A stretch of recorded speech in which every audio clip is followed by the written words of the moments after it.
रूस ने यूक्रेन पर किया है सबसे बड़ा हमला। किंजल मिसाइल से कीव को दहला दिया। मिसाइल से यूक्रेनी सैन्य मोर्चों को भारी नुकसान पहुंचा है। यह देखिए आप, कितना बड़ा धमाका इस हमले के बाद हुआ है।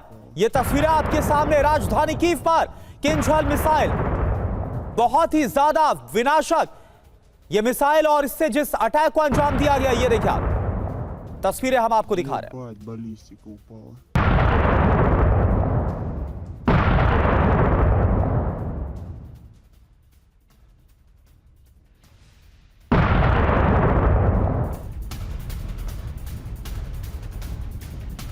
और रूस ने बड़े हमले करके यूक्रेन की राजधानी कीव को भी दहला दिया है। देर रात जोरदार हमलों से दहल गई राजधानी कीव। शहर के कई इलाकों में रूसी अटैक हुआ। सिटी के ट्रांसपोर्ट बस पर भी ड्रोन अटैक हो गया। हमले में 10 से ज्यादा यात्री जख्मी हो गए। ये तस्वीरें आप देखिए। दरअसल रूस अब ये मैसेज देने की कोशिश कर रहा है कि यूक्रेन में कहीं कोई सेफ नहीं है। रिहायशी इलाकों पर हमले हो रहे हैं। एक बस पर भी ड्रोन अटैक हो गया। तस्वीरें आपके सामने।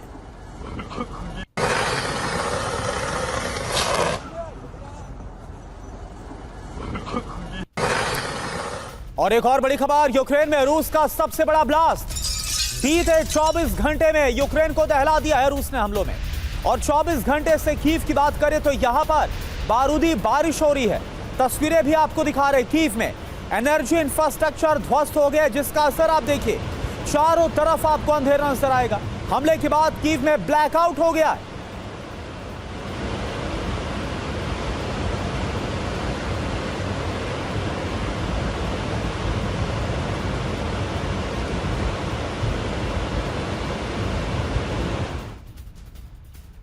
और अहम खबर है, रूसी हमले के बाद यूक्रेन में शटडाउन को लेकर। यूक्रेन में सरकारी और प्राइवेट ऑफिसेज बंद हो गए हैं। पावर सप्लाई बंद होने के बाद सारा कामकाज ठप होता नजर आ रहा है। तस्वीरें आप देखिए।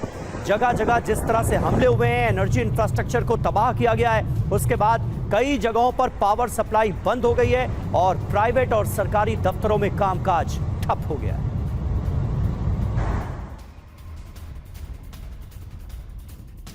तो ये तीन बड़ी खबरें तस्वीरों के साथ आपके सामने हैं। हमले में 10 से ज्यादा यात्री जख्मी हुए हैं यूक्रेन के अंदर, जहां पर एक ड्रोन अटैक हुआ रूस की तरफ से। कीव में एक बस पर यह अटैक हो गया। 24 घंटे से कीव में बारूदी बारिश जारी है और रूसी हमलों के बाद सरकारी और प्राइवेट दफ्तरों को बंद करना पड़ा है। यूक्रेन के अंदर हो गया है शटडाउन।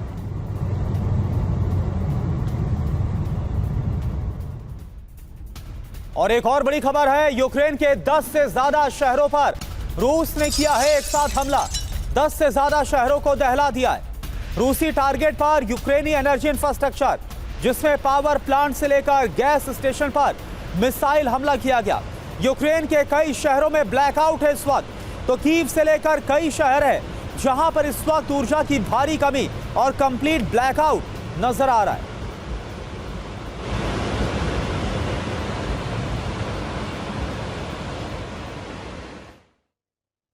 और यूक्रेन पर कोहराम आया हुआ है। कीव में बारूदी संग्राम छिड़ा हुआ है। 24 घंटे में तबाही के आंकड़े जरा देखिए। 10 से ज्यादा शहरों पर मिसाइल अटैक हुए हैं। सीरियल मिसाइल ड्रोन अटैक हो रहे हैं। टारगेट पर एनर्जी इंफ्रास्ट्रक्चर्स हैं। कीव समेत कई शहरों में ब्लैकआउट के हालात हैं।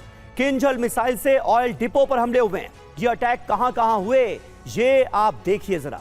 कीव में राजधानी कीव को निशाना बनाया गया है। बैलिस्टिक मिसाइल, ड्रोन, रॉकेट से हमले हुए हैं। नीप्रो में मिसाइल से अटैक हुआ है। कामिकाजी ड्रोन का इस्तेमाल किया गया है। खार्किव में किंजल मिसाइल से बड़े हमले को अंजाम दिया गया। लॉन्ग रेंज ड्रोन भी तबाही मचा रहे हैं। पोल्टावा की बात करें तो यहां आर्टिलरी और MLRS का इस्तेमाल किया जा रहा है हमलों के लिए। पोर्ट सिटी ओडेसा में कामिकाजी ड्रोन से अटैक हुआ है, रॉकेट से अटैक हुआ है। ये है ताजा स्थिति। हम आपको ये बताते हैं कि आखिरकार क्यों कहा जा रहा है पुतिन की जिस स्ट्रेटजी का लगातार हम जिक्र कर रहे हैं। पुतिन का ऑपरेशन नवंबर क्या है और कैसे पुतिन हर हाल में ये चाहते हैं कि दिसंबर तक कीव सरेंडर कर दे। और क्या ऐसा होने वाला है यह हम अपने मेहमान से समझेंगे भी, लेकिन आप समझिए क्या है, पुतिन का ऑपरेशन नवंबर और दिसंबर में क्या कीव इसके बाद सरेंडर करेगा, प्रेशर में आकर, दबाव में आकर। 24 घंटे से क्या हुआ है, 24 घंटे से यूक्रेन में कोहराम मचा हुआ है। 25 ठिकानों पर बारूदी बारिश हुई और ज्यादातर ऊर्जा ठिकाने। 458 लॉन्ग रेंज ड्रोन से अटैक किया गया। 25 स्कैंडर मिसाइल से हमला हुआ। 23 बैलिस्टिक मिसाइल से प्रहार किया गया यूक्रेन के ऊपर। 10 क्रूज मिसाइल का इस्तेमाल किया गया। 7 किंजल एरो बैलिस्टिक मिसाइल से हमले को अंजाम दिया गया। और इसके अलावा 3 कैलिबर क्रूज मिसाइल से हमला हुआ है। ब्रिगेडियर शरदेंदु सर, यह आखिर हो क्या? बीते कुछ दिनों से हम देख रहे हैं ना सिर्फ यूक्रेन बल्कि रूस की तरफ से एक दूसरे के एनर्जी इंफ्रास्ट्रक्चर पर, ऊर्जा ठिकानों पर हमला किया जा रहा है, उन्हें तबाह किया जा रहा है। क्या इसका असर होगा, क्या इससे दबाव बढ़ेगा? देखिए, जब सीवियर विंटर सेट इन होता है तो इस तरीके का दबाव बनाना बड़ा लाजमी है कि कहीं रशिया को और यूक्रेन को लगता है यही मौका है जिसका इस्तेमाल किया जा सकता है। एक बार सीवियर विंटर सेट इन हो गया तो शायद वो प्रेशर उतना काम ना करे। और जिस तरीके से चीज़ों का इस्तेमाल हो रहा है, वॉर मशीनरी का इस्तेमाल हो रहा है रशिया द्वारा, वो देखिए कीव से लेके तमाम बॉर्डर एरिया तक में वो लगातार डिफरेंट वेपन का इस्तेमाल कर रहे हैं, चाहे वो MLRS हो, चाहे किंजल मिसाइल हो, चाहे ड्रोन हो, हर एक का इस्तेमाल ऑप्टिमली किया जा रहा है जिससे कि मैक्सिमम डैमेज किया जा सके। और मेरा मानना है कि यह युद्ध तब तक चलता रहेगा जब तक यूक्रेन के सेंटर ऑफ ग्रेविटी को रशिया हिट नहीं करता और उसको ध्वस्त नहीं करता। और वो सेंटर ऑफ ग्रेविटी है कीव। कीव पे हमले टाइम टू टाइम होते रहे हैं, लेकिन वो इंटेंसिटी अभी तक नहीं आई है जो कि वारंटेड है। अगर आपने सेंटर ऑफ ग्रेविटी को गिरा दिया तो युद्ध वहां खत्म होता हुआ दिखता है। फिर यूक्रेन फोर्स होगा टॉक टेबल पे आने के लिए। आज की डेट में हो क्या रहा है, यूक्रेन हथियारों का इस्तेमाल करता है, उस हथियार का रिप्लेनिशमेंट नाटो कंट्री द्वारा किया जाता है, साथ में इंफॉर्मेशन मिलती है और इसी तरीके से वो युद्ध में बना हुआ है। अगर विंटर के पहले कोई सोल्यूशन निकलना हुआ मेरा समझ से नहीं दिख रहा है। ये इसी तरीके से इंटेंसिटी बढ़ता रहेगा, चाहे वो नवंबर ऑपरेशन हो, चाहे दिसंबर ऑपरेशन हो। एक तरीके की मंशा है पुतिन की, वो चाहते हैं कि यूक्रेन को पूरी तरीके से बर्बाद कर दिया जाए। और आज की डेट में जिस तरीके के हमले चल रहे हैं all across 4 state, all across Kharkiv, Odesa, Kyiv और जो क्रीमिया का वो जो इस्तेमाल करके अपना वर्चस्व उन्होंने ब्लैक सी में बना रखा है, वो आगे आने वाले दिनों में भी कंटिन्यू करेगा। तो एक तरीके से स्टेलमेट की तो स्थिति में नहीं है, लेकिन ये विंटर वॉरफेयर को किस तरीके से अंजाम तक ले जाना है उसके तहत बढ़ते हुए कदम दिख रहे हैं। और एक चीज तो बिल्कुल क्लियर होती चली जा रही है कि चाहे यूक्रेन हो या रशिया हो, air defence system 100% full proof नहीं है। उसको सैचुरेट किया जा सकता है, उसके अंदर आप मिसाइल पंप इन कर सकते हैं, आप ड्रोन डाल सकते हैं और तमाम तरीके का डिस्ट्रक्शन कर सकते हैं। चाहे वो बेलग्रोद का इलाका हो, चाहे कजान का इलाका हो, चाहे मास्को हो, रशिया को भी समझना पड़ेगा कि अगर उसको अपने क्षति को रोकना है तो एयर डिफेंस को और पुख्ता करना पड़ेगा। और एक तरीके सही बात है, बिल्कुल सही बात है। जब फ्रीक्वेंसी इतनी ज्यादा होगी, हमलों की संख्या इतनी ज्यादा होगी, तो एयर डिफेंस सिस्टम भी कितने हमलों को रोक पाएगा। और यही वजह है कि रूस के कई इलाकों में भी धमाके अब सामने आ रहे हैं, जगह जगह धमाके हो रहे हैं। यूक्रेन के डोनेट्स्क में देखिए रूसी बमबारी की खबर है। ड्रोन से यूक्रेनी सैन्य पोजीशन पर अटैक किया गया है। यूक्रेनी सैन्य काफिले पर भी ड्रोन से हमला हुआ। Тікай! Ложись! Олег! Слава Богу, живой! Фініш! तो ये तस्वीरें आप देखिए, जंग के मैदान में सैनिकों को किस तरह के हालात से दो चार होना पड़ रहा है, कैसे बड़े पैमाने पर सैनिकों की जान जा रही है, कैसे जिंदगी बचाने की जद्दोजहद जारी है, जंग लड़ते हुए भी। ये आप इन तस्वीरों में देख सकते हैं। Фініш!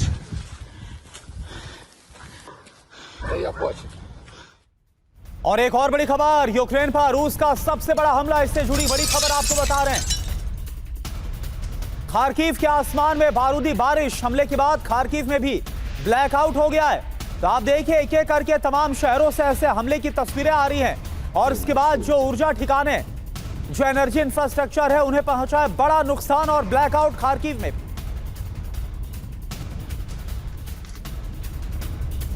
और देखिए खार्किव के पावर स्टेशन पर भी बड़ा हमला हो गया है। ये खबर आ रही है, पावर स्टेशन पर ड्रोन अटैक हुआ है। रूसी हमले में पावर स्टेशन को भारी नुकसान की खबर है, तस्वीरें आप देखिए।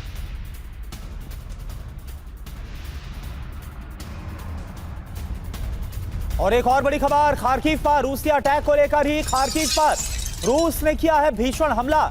यूक्रेन का दूसरा सबसे बड़ा शहर है खार्किव, जो कि अंधेरे में डूब गया है। पूरे शहर में बिजली ठप है, हालात बेहद खराब।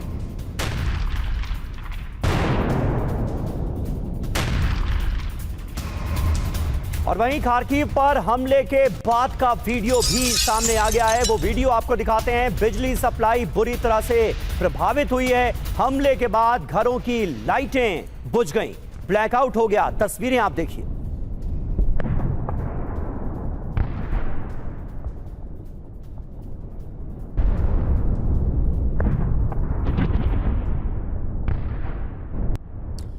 तो यूक्रेन जंग का नया चैप्टर ये नजर आ रहा है। जैसा हमने इससे पहले भी इस पर चर्चा की, किस तरह से टारगेट पर जो एनर्जी इंफ्रास्ट्रक्चर है वो इस वक्त नजर आ रहे हैं दोनों तरफ से। कहां कहां पर एनर्जी प्लांट पर अटैक हुआ रूस की तरफ से, या पहले जानिए।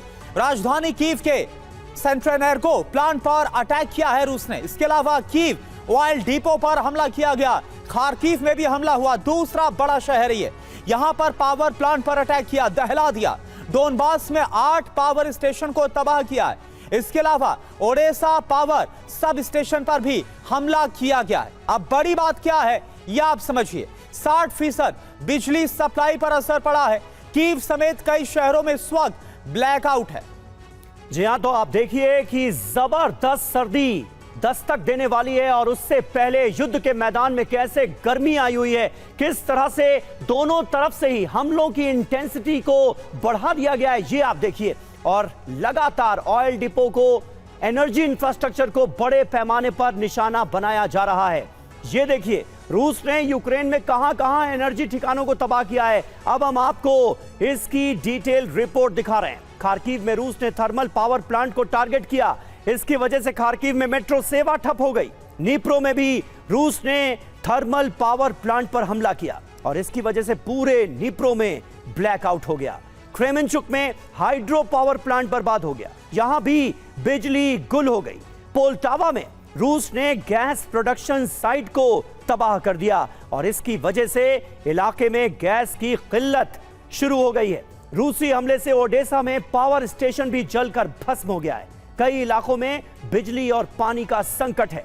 माइक्रोवेव की बात करें तो यहां पर यूक्रेन की पावर ग्रिड ध्वस्त हो गई है, जिससे कई इलाकों में हो गया है ब्लैकआउट।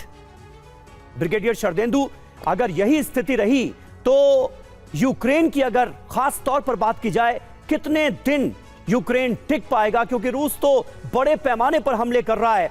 यूक्रेन की तरफ से भी हमले हो रहे हैं, ऐसा नहीं है कि यूक्रेन जवाब नहीं दे रहा है, लेकिन रूस का इलाका बहुत बड़ा है और यूक्रेन की अगर बात करें तो क्षेत्रफल के लिहाज से बहुत छोटा है। या बिल्कुल समीर, आपने बिल्कुल सही बोला है। आज की डेट में अगर आप पूरी एनालिसिस करें कि किसको कितना नुकसान, तो यूक्रेन का नुकसान बहुत ज़्यादा है रशिया के बनस्पत। और जिस तरीके से पावर स्टेशन, जिस तरीके से आपने लिस्टिंग की है, इसका इमीडिएट इफेक्ट आपको दिखता हुआ नजर आ रहा है। कहीं कहीं ब्लैकआउट, कोई एनर्जी का सोर्स नहीं और विंटर आ रहा है, जिससे कि आम नागरिक परेशान होगा। एक तरीके का दबाव बनेगा गवर्नमेंट पे, एक तरीके का यूक्रेन की सरकार को सोचना पड़ेगा, जेलेंस्की को सोचना पड़ेगा कि वो युद्ध को किस दिशा में ले जा रहे हैं। आपका अपना देश का सम्मान अपनी जगह, लेकिन आप नागरिकों को सुरक्षा नहीं दे पा रहे हैं। उनकी जो बेसिक नीड है, जो नेचर के खिलाफ इतना ठंड वहां पड़ती है, अगर एक दिन पावर नहीं आए तो क्या त्राही त्राही मच सकती है। तो आप इमेजिन कर सकते हैं कि पूरा पूरा सिटी ब्लैकआउट है, तो कितना ज्यादा प्रेशर होगा, इसको समझने की जरूरत है। और ये कंटिन्यूअस रहने वाला, अगले 2 से 3 महीने में इसी तरीके की स्थिति बनी रहेगी। और जब भी कोई रिहैबिलिटेशन का प्लान बनेगा, उसके ऊपर से फिर से अटैक होगा। तो आज की डेट में विंटर जैसे जैसे आता जा रहा है, सीवियर होता जा रहा है, रशिया की पकड़ बनेगी। रशिया इसी दबाव का इस्तेमाल करना चाहता है। इसका एक पहलू यह भी है कि बिना ऊर्जा के जो डिफेंस प्रोडक्शन है यूक्रेन के अंदर हो रहा है, खासतौर पर ड्रोन का, उस पर भी असर पड़ता हुआ नजर आ रहा है, हमने देखा भी है।